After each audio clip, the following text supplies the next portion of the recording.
A reading from the book of Genesis. Lectura del libro del Génesis.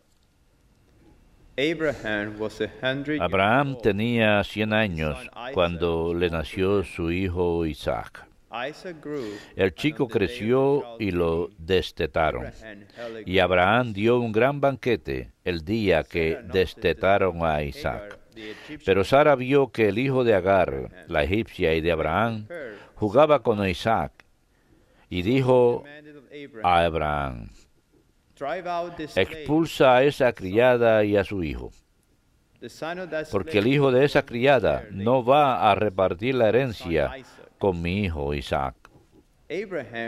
Abraham se llevó un disgusto, pues era hijo suyo. Pero Dios dijo a Abraham: no te aflijas por el muchacho y la criada.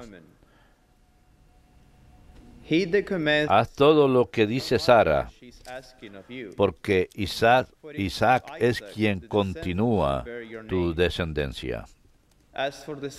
También el hijo de la criada lo convertiré en un gran pueblo, pues es descendiente tuyo. Abraham madrugó, tomó pan y un odre de agua, se lo cargó a hombros de Agar y la despidió con el muchacho. Ella marchó y fue vagando por el desierto de Berseba. Cuando se le acabó el agua del odre, colocó al niño debajo de unas matas, se apartó y se sentó a solas a la distancia de un tiro de arco, pues se decía: no puedo ver morir a mi hijo. Y se sentó aparte. El niño rompió a llorar. Dios oyó la voz del niño, y el ángel de Dios llamó a Agar desde el cielo y le dijo: ¿qué te pasa, Agar? No temas, porque Dios ha oído la voz del chico. Allí donde está, levántate, toma al niño y agárrale fuerte de la mano, porque haré que sea un pueblo grande. Dios le abrió los ojos y divisó un pozo de agua. Fue allá, llenó el odre y dio de beber al muchacho. Dios estaba con el muchacho. Verbum Domini.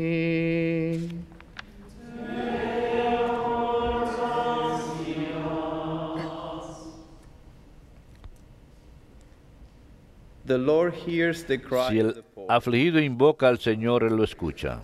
Si el afligido invoca al Señor, Él lo escucha. Si el afligido invoca al Señor, Él lo escucha y lo salva de sus angustias. El ángel del Señor acampa en torno a sus fieles y los protege. Si el afligido invoca al Señor, Él lo escucha. Todos sus santos teman al Señor, porque nada les falta a los que le temen. Los ricos se empobrecen y pasan hambre. Los que buscan al Señor no carecen de nada. Si el afligido invoca al Señor, Él lo escucha.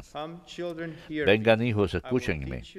Los instruiré en el temor del Señor. ¿Hay alguien aquí que ame la vida y desee días de prosperidad? Si el afligido invoca al Señor, Él lo escucha.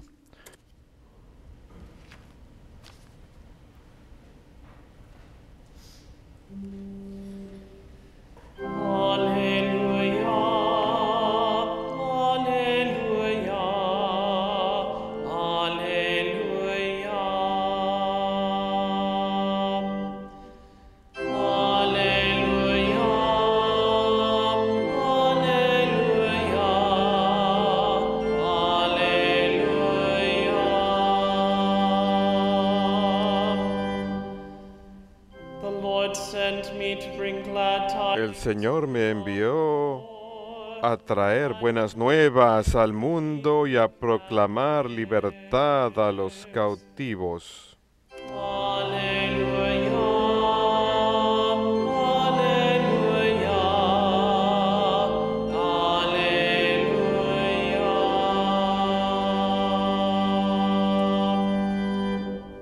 Dominus vobiscum, et con spiritu tuo. Lectio Sancti Evangelii secundum Matteum. Gloria tibi, Domine. En aquel tiempo llegó Jesús a la otra orilla, a la región de los Gerasenos. Desde el cementerio 2 endemoniados salieron a su encuentro. Eran tan furiosos que nadie se atrevía a transitar por aquel camino, y le dijeron a gritos: ¿Qué quieres de nosotros, hijo de Dios? ¿Has venido a atormentarnos antes de tiempo? Una gran piara de cerdos a distancia estaba osando. Los demonios le rogaron: si nos echas, mándanos a la piara. Jesús les dijo: vayan. Salieron y se metieron en los cerdos, y la piara entera se abalanzó acantilado abajo y se ahogó en el agua.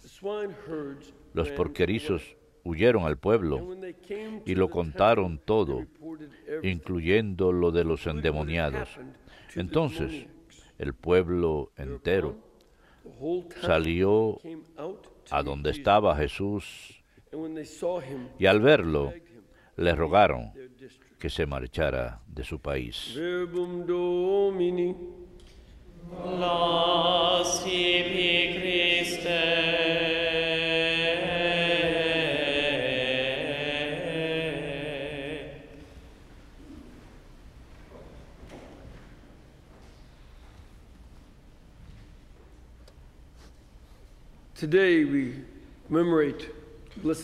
Hoy conmemoramos al beato Junípero Serra. El Papa Francisco ha de canonizarlo cuando venga aquí, más adelante en este año, en septiembre. Un poquito de los antecedentes proviene de cosas que les pasaron a los jesuitas, cosas que son relevantes para nuestra propia era. Durante finales de los años 1600 y hasta adentrados los 1700, los filósofos iniciaron un esfuerzo bastante sólido y claro de filosofar únicamente a través de la razón y de poner la fe por otro lado, tanto en Inglaterra como en Francia. Y en la ausencia de Dios, al quitar a Dios, vemos en la historia un nuevo movimiento que es pseudo-religioso, utilizando simbolismo religioso y ceremonia, pero sin la plenitud del cristianismo, es su propia versión distorsionada. Estamos hablando de la logia masónica que empezó en aquella época, pues la naturaleza y la supernaturaleza aborrecen un vacío. Así que esto se convirtió en una forma de buscar a Dios, pero en los sitios equivocados. Pensaban que Dios era meramente un arquitecto, por eso ven el símbolo de la escuadra como símbolo masónico.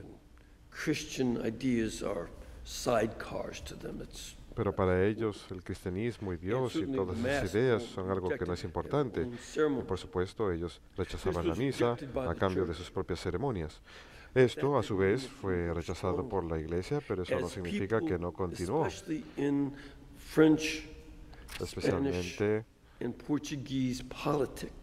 dentro de la política francesa, portuguesa y española. La idea de ellos era la siguiente. ¿Saben? Los demás países no católicos son más prósperos que nosotros, los países católicos.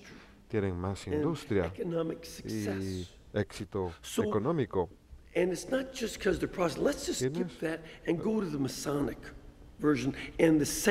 Vamos a pasarnos a la versión masónica de las filosofías seculares, y entonces nosotros nos volveremos más prósperos igual que ellos. Y vieron uno de los grandes obstáculos, eran los jesuitas que estaban enseñando la fe de forma muy intelectual.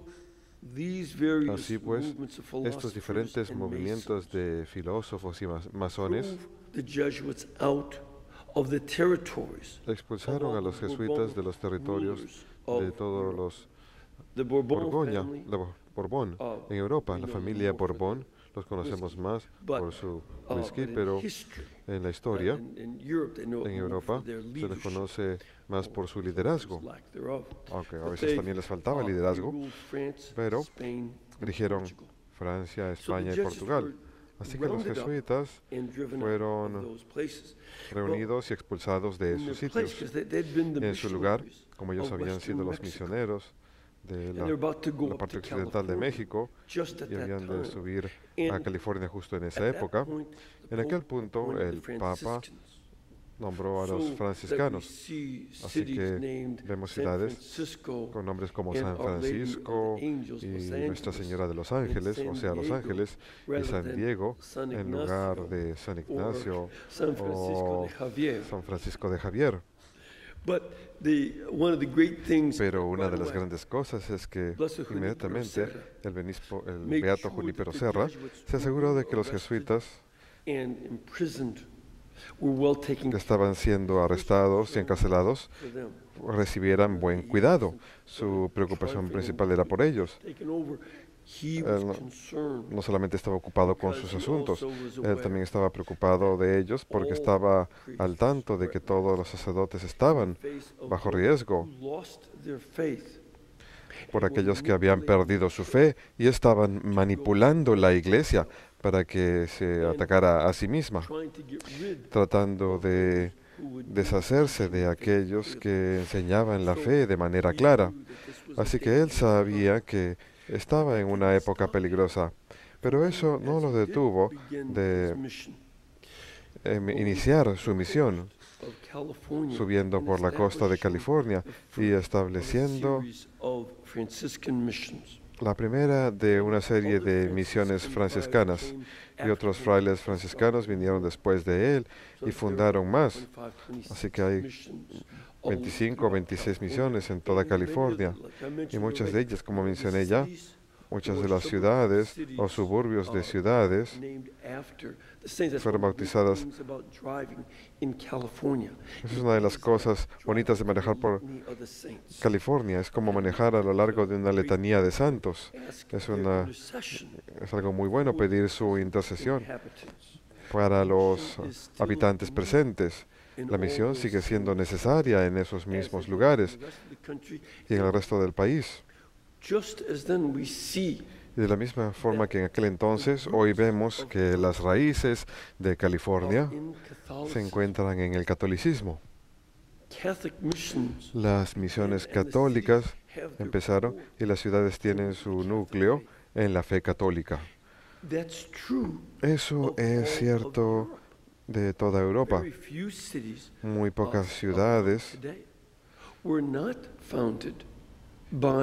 existentes hoy en día no fueron fundadas por los monjes, especialmente los benedictinos.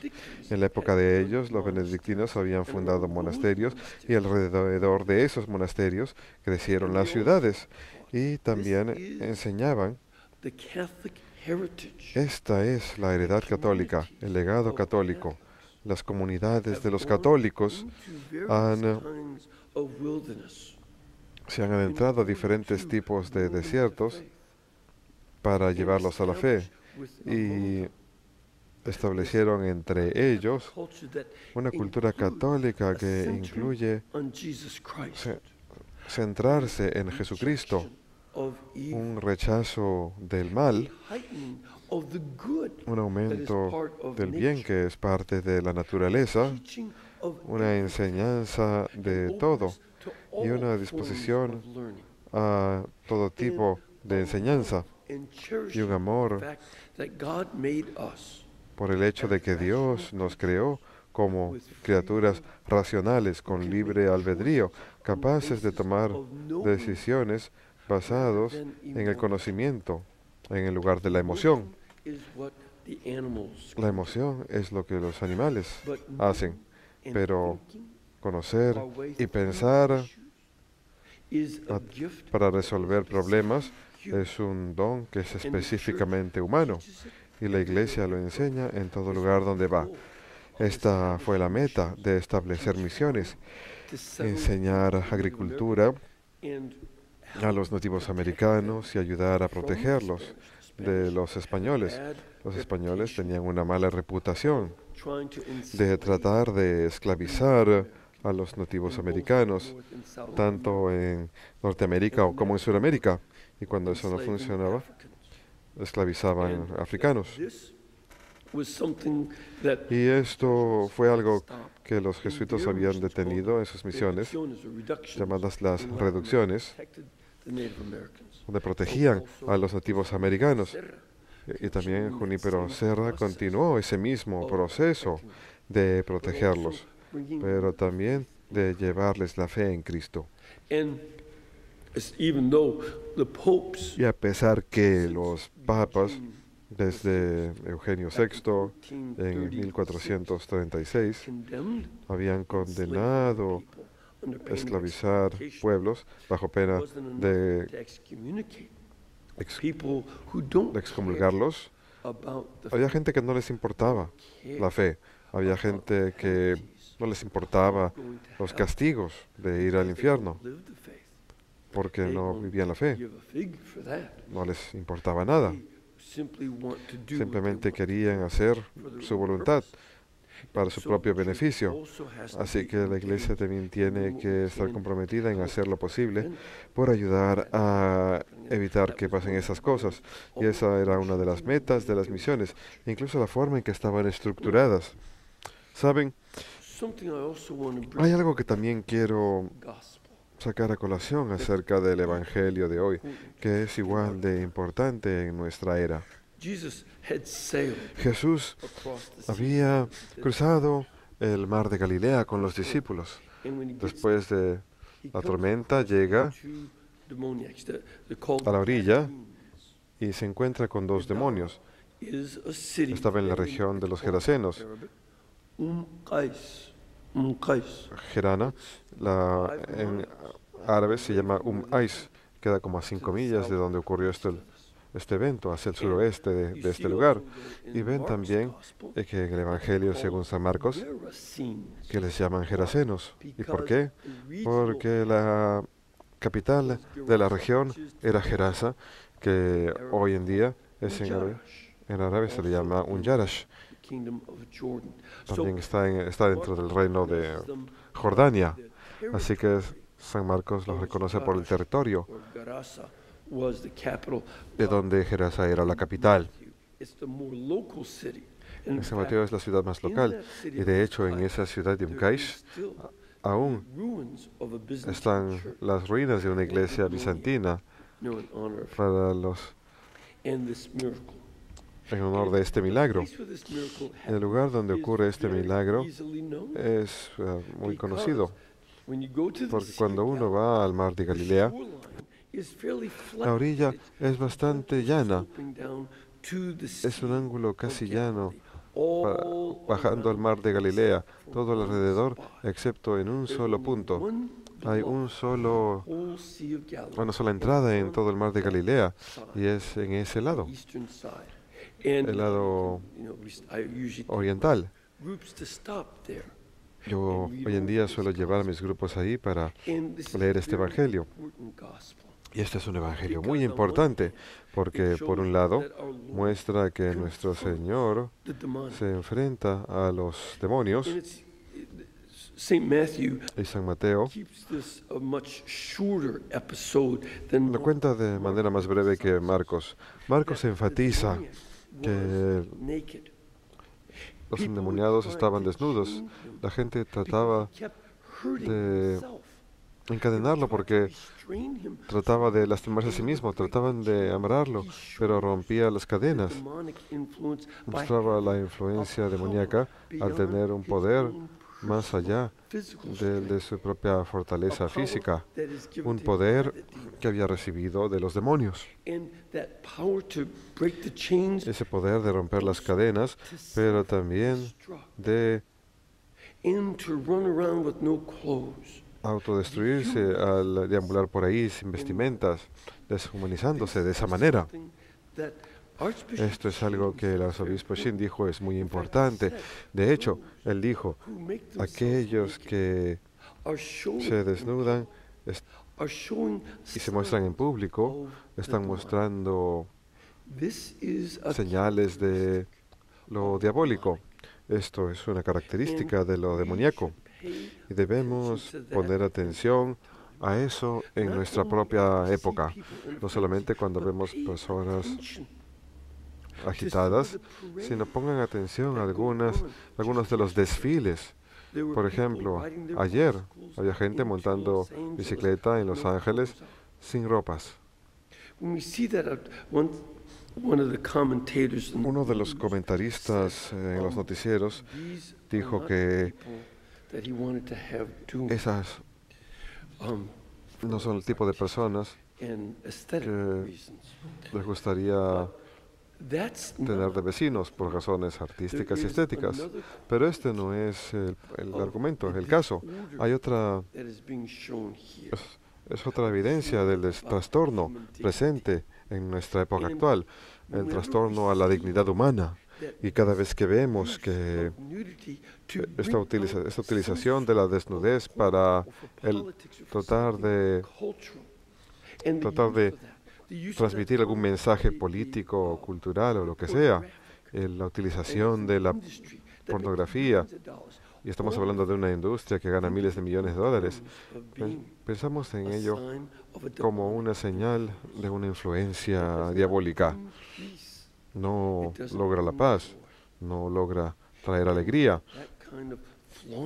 Ese tipo de exhibición tiene la misma cualidad. Jesús, pues, expulsa al demonio. Y San Mateo lo dice de forma muy breve, mucho más breve. Pero vemos que ellos dicen, mándanos a la piara de cerdos.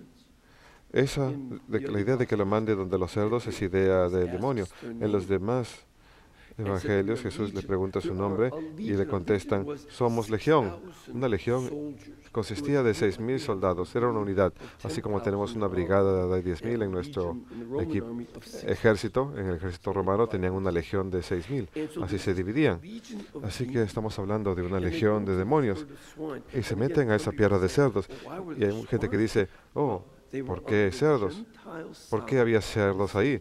Bueno, estaban del lado gentil del mar de Galilea. El lado occidental era judío y el lado oriental era gentil, por eso tenían cerdos. Y cuando se meten a los cerdos, ¿qué es lo que hacen? Ellos piden meterse ahí porque no quieren regresar al infierno, no quieren volver ahí. Pero cuando entran a los cerdos, son autodestructivos. Lanzan a los cerdos, los lanzan acantilado abajo y caen al mar de Galilea y se ahogan. Lo diabólico es autodestructivo y los cerdos no pueden hacer ni siquiera lo que por naturaleza son capaces de hacer. En esto vemos la cualidad autodestructiva de lo diabólico a lo largo de la historia. He mencionado acerca de la logia de los masones y los sofistas, y los filósofos habían tomado control de los reinos borbones. ¿Qué ocurrió como resultado de eso? Fue el mismo tipo de rechazo a Dios y la elección de lo diabólico que se convirtieron en algo de autodestructivo. Al cabo de 15 años de haber sacado a los jesuitas y después de haber empezado a perseguir a los dominicos y otras órdenes, empezó la Revolución Francesa, junto con el baño de sangre conocido como el Reino del Terror, donde empezaron a matarse ellos mismos, a matar a su propio pueblo y a cometer genocidio. En Francia vemos a los nazis como un socialismo nacional que se vuelve destructivo por culpa del demonio. no solamente destruyendo a los judíos y asesinando homosexuales, capturando sacerdotes y ejecutándolos en los campos también, sino que fue una autodestrucción de Alemania misma. Hitler quería ver lo que quedaba de Alemania, quería verlo reducido a escombros antes que lo tomasen los aliados. Vemos a los soviéticos y el comunismo ateo. Ellos destruyeron su propio medio ambiente, arruinaron su propia economía, su propio sistema de salud, de manera que apenas colapsó. La expectativa de vida en Rusia pasó de 65 a 55, a medida que el alcohol y las enfermedades transmitidas sexualmente y la inmoralidad tomaron control. Esta cualidad autodestructiva del mal es algo que tenemos que recordar, pero a la vez Jesucristo permanece fuerte. Él es el centro, quien tiene poder pleno. Por eso es que San Juan dice en su primera epístola que aquel que vive en ustedes, o sea, nuestro Señor Jesucristo, es más fuerte que aquel que está en el mundo. Jesucristo, nuestro Señor, ha de llevarlos hacia la salvación, incluso cuando el mundo trata de matarlos y destruirlos. Ellos han de destruirse a sí mismos. Siempre observemos eso, tengamos cuidado, no caigamos en la tentación de seguir el camino del mundo y confiemos en que Jesucristo será más fuerte que ellos. Recuerden, todos esos imperios autodestructivos han desaparecido. Los romanos, los comunistas, los nazis, la Revolución Francesa, todo eso. La Iglesia continúa creciendo y lo continuará.